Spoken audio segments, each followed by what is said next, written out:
ஏ கோப்ஸே எல்லோரும் எப்படி இருக்கீங்க? எக்ஸாம் எழுதி பாஸாக ஃபெயிலாக சொல்லும் போது ஃபெயிலுன்னு வருதான்.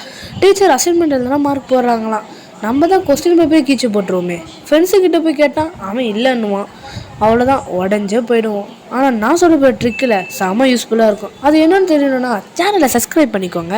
இப்போது க்ரோம் இல்லைன்னா கூகுளில் போய் சர்ச் பட்டனில் பாடசாலை சொல்கிற இந்த இதை சர்ச் பண்ணி ஃபஸ்ட்டு ஒரு வெப்சைட்டை கிளிக் பண்ணி போங்க. இப்போ நீங்கள் என்ன எக்ஸாம் எழுதுனீங்களோ அந்த எக்ஸாமை கிளிக் பண்ணிக்கோங்க. அதாவது ஆஃப் எலினா ஆஃப் எலி, நம்ம ஆஃப் எலி கிளிக் பண்ணி இப்போது நீங்கள் என்ன கிளாஸுன்னு கேட்கும். அதாவது என்ன கிளாஸ் இந்த 9th 10th அந்த மாதிரி. அப்போது நீங்கள் என்ன கிளாஸோ அந்த கிளாஸை கிளிக் பண்ணி என்ன வருஷம், அதாவது என்ன வருஷம் கொஸ்டின் பேப்பர் அப்படின்னா நீங்கள் அந்த வருஷத்தோடைய கொஸ்டின் பேப்பரையும், இப்போது நீங்கள் என்ன சப்ஜெக்ட்டுன்னு கேட்கும். அந்த என்ன சப்ஜெக்டோ அந்த சப்ஜெக்டை கிளிக் பண்ணி அந்த டிஸ்ட்ரிக், அதாவது நீங்கள் நினச்ச எல்லா கொஸ்டின் பேப்பரும் வரும் அந்தந்த டிஸ்ட்ரிக்டில். இப்போ நீங்கள் எந்த டிஸ்ட்ரிக்கோ அந்த டிஸ்ட்ரிக்டை செலக்ட் பண்ணி